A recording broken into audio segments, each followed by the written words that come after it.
This is the Nokia 105 4G. It's actually a very interesting device, and I'm excited to review it today. It works with T-Mobile here in the United States. It doesn't have a camera, and it's pretty basic. It uses the same operating system as the Nokia 225 4G and also the 220 4G. So it's something that we have seen before, and you can see more of my detailed opinions in those reviews for those specific devices. But the Nokia 105 is a little bit cheaper. Here in the United States, you have to import it, so it's not as cheap at $60, but you can get it very, very cheap outside of the United States if you know where to buy them, especially in Europe, where you can find them for about 20 euros or about 20 pounds in the UK. So they're very inexpensive, and it's super basic. Again, it's running Thread X, skinned as S30.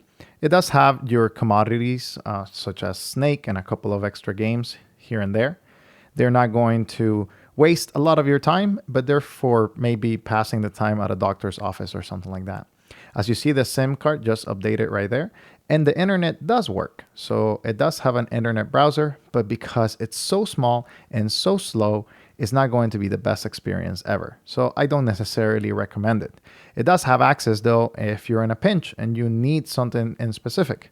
As you see, the font is super small and you will have to zoom in order to navigate, but it is serviceable and you'll be able to use it if you really need to find something. The phone also has contacts, messages, and does have an FM radio that works without the need of headphones. And it does have a 3.5 millimeter headphone jack up here. It has a torch that you can activate through the extras, and it does have micro USB. Not the best port, of course. We want USB-C, but it does work. It does get the job done. We're going to stop right there, the FM radio. And again, it goes back to the extras. You have right there the world clock, readout mode, timers, unit conversion. You also have the calculator, calendar, torch, etc., etc.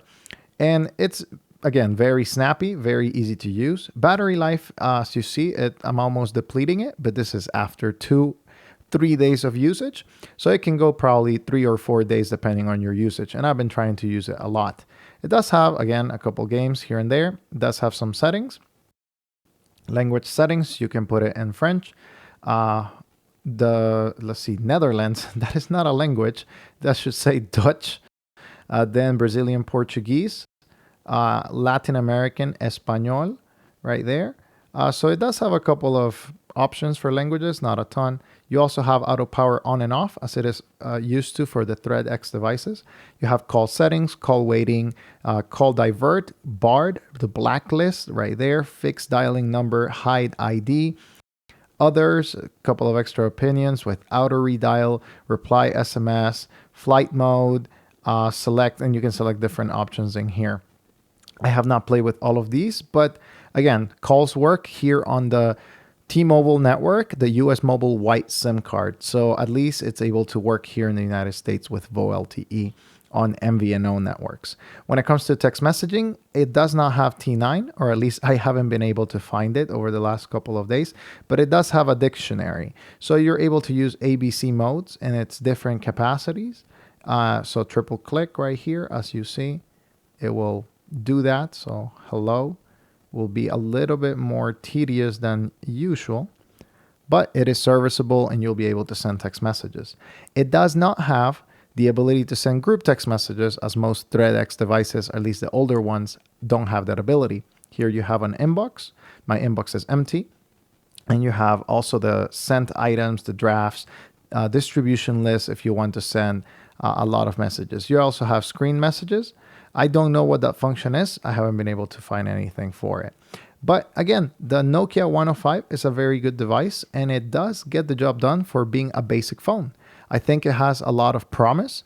The reflectability is not amazing, but it does work. So under the sun, you'll be able to see it. It does have different profiles. And again, that's something that I do like about this operating system, the Thread X. It has meeting, indoor, and you can customize it as much as you want with the settings of each, the volume, the ring type, things of that nature. It's a little bit of that old stuff. So you can also add new contacts to the phone, for example, name, mobile, home number, unclassified, default ringtone, so you can change it depending on your preferences. But again, it doesn't have tons of features. As you see, I have a voicemail. I've been trying to call my voicemail, but have been unsuccessful. Maybe it's because I didn't set it up before. So make sure to set up your voicemail on a smarter phone before you switch to this one, or you'll have a couple of issues. But besides that, it's a very good phone, and I actually enjoy it. I've actually enjoyed it a lot using it here in the United States. So it's possible to use. But again, you do need to figure it out whether you're going to be using it for what purpose and, the different abilities that it has. I recommend this device for people that are looking for calls and texts one-to-one.